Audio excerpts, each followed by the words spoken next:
नमस्कार एवरीवन, मेरा नाम है प्रतिभा और आज से हम स्टार्ट करने वाले हैं भारतीय साक्ष्य अधिनियम 2023, जिसमें हम स्टडी करेंगे केस लॉज के बारे में, मैक्सिम्स के बारे में। और अगर कोई इंपॉर्टेंट क्वेश्चन का पॉइंट बनता है तो वहाँ हम डिस्कस करेंगे कि क्या इंपॉर्टेंट क्वेश्चन है और उसका आंसर हम कैसे पेन डाउन कर सकते हैं। आपको बता दें, यहाँ हम डील करने वाले हैं कंप्लीट बेयर एक्ट, और इस बेयर एक्ट में हम सेक्शन बाय सेक्शन डील करेंगे अलोंग विद सेक्शन स्टडी। और सेक्शन की स्टडी में हम ये देखेंगे कि क्या तरीका है पढ़ने का, क्या इलस्ट्रेशंस हैं, क्या सेक्शन आपका बता रहा है और प्रेजेंट में उसका रिलेवेंस कैसे है। चलिए स्टार्ट करते हैं अपने एक्ट से।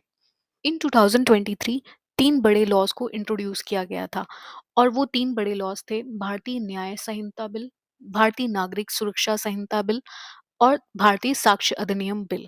ये बिल लेटर ऑन पास कर दिए गए, और इंट्रोड्यूस होने के बाद ये इन्होंने न्याय संहिता ने आईपीसी को रिप्लेस किया, नागरिक सुरक्षा संहिता ने सीआरपीसी को रिप्लेस किया, और साक्ष्य अधिनियम ने आपका इंडियन एविडेंस एक्ट को रिप्लेस किया। रिप्लेस करना एक आपका कॉलोनियल जो रूल था उसको भी हमें माइंडसेट को रिमूव करना था। भी जो चेंजेस टाइम के हिसाब से लाने थे, जैसे कि आपकी टेक्नोलॉजी है, रिसेंट में सबसे ज़्यादा चेंजेस आ रहे हैं, नए नए मेथड्स हैं, नए नए तरीके हैं क्राइम के। तो उन सब को भी डील करने के लिए हमें थोड़े से अमेंडमेंट्स की ज़रूरत थी, इसलिए इन लॉज को इंट्रोड्यूस किया गया। राइट, क्योंकि हम भारतीय साक्ष्य अधिनियम पढ़ रहे हैं तो यहाँ हमारा जानना ये ज़रूरी है कि how it is related to the Indian evidence act. See, introduce तो ये तीनों हुए थे, लेकिन जो सबसे मिनिमम चेंजेस आए थे वो मिनिमम चेंजेस केवल इसी एक्ट में आए हैं। राइट, तो अब एग्जैक्टली क्या सेक्शंस हैं एविडेंस एक्ट के, कैसे डिफरेंस हैं वो एक दूसरे से, हम one by one regularly along with sections deal करेंगे। राइट, ये सभी एग्जाम जुडिशरी एपीओ और जिस भी स्टेट के आप एग्जाम्स देने जा रहे हैं उन सभी के लिए सफिशिएंट होगा। अब लॉज दो तरीके के होते हैं, हमने हमेशा से पढ़ा है कि लॉज एक सब्सटेंटिव होता है और एक लॉ हमारा प्रोसीजरल होता है। सब्सटेंटिव वो लॉज होते हैं जो हमारी राइट्स एंड लाइबिलिटीज दोनों को क्रिएट करते हैं। जैसे कि अगर आपके पास राइट है कि आप अलाइव रह सकें, तो दूसरे की लाइबिलिटी है वो आपकी जान ना ले। प्रोसीजरल लॉज प्रोसेस बताते हैं कि किसी भी लॉ को हम इन प्रोसेस कैसे ला सकते हैं। अब यहाँ पर हम देखेंगे कि सब्सटैंटिव लॉज कैसे होते हैं। जैसे कि प्रीवियसली जो आईपीसी था वो आपका सब्सटैंटिव लॉ की कैटेगरी में आता है, अभी बीएनएस आ गया। कॉन्ट्रैक्ट आपका राइट्स देता है, लाइबिलिटीज की भी बात करता है। मैरिज लॉज जो भी हिंदू एंड मुस्लिम्स हैं ये भी आपके सब्सटैंटिव लॉज में आते हैं।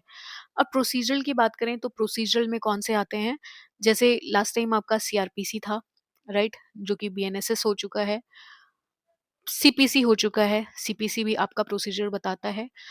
अब लास्टली हमारा जो ये बीएसए जिसकी हम स्टडी कर रहे हैं ये भी आपका प्रोसीजर में इंक्लूड होता है, क्योंकि ये बताता है कि जो प्रोसीजर आप फॉलो कर रहे हैं उसमें क्या क्या चीज़ें इंक्लूड कर सकते हैं, इसलिए ये प्रोसीजर का पार्ट बनता है। अब हम ये देखते हैं कि जो ये हमारा बीएसए इंट्रोड्यूस हुआ है 2023 में, इसकी इन्फोर्समेंट डेट जुलाई 2024 की दी गई।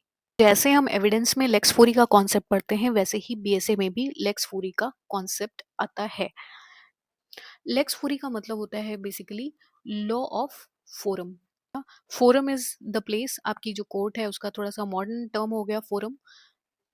अब किस पर्टिकुलर कोर्ट का लॉ अप्लाई होगा, ये लेक्स फोरी की बात कर रहा है। इसका ये मतलब हुआ बेसिकली कि अगर कोई फॉरेनर है, राइट, मान लीजिए ये ब्रिटिश है, ठीक। अब ये ब्रिटिश कोई क्राइम कमिट करता है और ट्रायल इसका इंडिया में चलने वाला है, तो क्वेश्चन ये अराइज होता है कि इंडिया में कौन से लॉज के अंडर इसका ट्रायल चलेगा। तो ऑब्वियसली इंडियन लॉज के अंडर इसका ट्रायल चलेगा। ये हमारी बेसिकली बात कर रहा है लेक्स फोरी। तो इसका बेसिकली मतलब हुआ law of the place where the court is situated. When the case is heard in a court, the court will follow its own procedural laws, not the law of some other place। मतलब अपने ही court का law follow करेगा, ना ही किसी other court का law follow करेगा। If case is situated in an Indian court, the court will apply Indian procedural laws, जैसे कि बीएनएसएस है, भारतीय साक्ष्य अधिनियम है, even if the incident happened elsewhere. तो अगर हम एग्जाम में याद करने के लिए लेक्स फोरी, जनरली लोग कंफ्यूज होते हैं, तो हम ये याद कर सकते हैं लेक्स फोरी मतलब कोर्ट का अपना लॉ। होप लेक्स फोरी आपको क्लियर हो गया होगा। अब हम बढ़ते हैं, अब हम ये देखते हैं कि बीएसए हमारा कितने सेक्शंस में डिवाइडेड है? Basically there are 170 sections in BSA, which is also important for objective exam. 12 chapters हैं हमारे, and which are divided into 4 parts. तो ये आपके किसी भी अभी एपीओ आ रहा है या जुडिशरी, उन सब के लिए 170 section, 12 chapters and 4 parts important है। अब देखते हैं कि यहाँ का जो इनका फ्रेमवर्क है वो कैसा है। फ्रेमवर्क बेसिकली है, पार्ट 1 में अगर हम बात करें तो प्रिलिमिनरी है, जैसा कि एविडेंस एक्ट लास्ट टाइम में था। और रिलेवेंसी ऑफ फैक्ट्स जो हमने पहले सेक्शन 5 टू 55 ऐसे डील करते थे, वो अभी भी रिलेवेंसी ऑफ फैक्ट्स का पोर्शन है।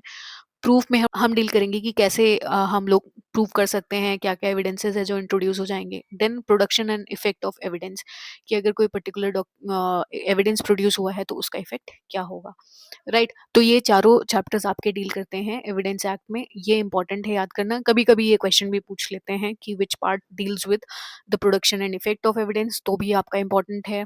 कभी कभी प्रूफ के लिए पूछ लेते हैं which part deals with the proof, और रिलेवेंसी ऑफ फैक्ट्स के लिए प्रिलिमिनरी कोई नहीं पूछता।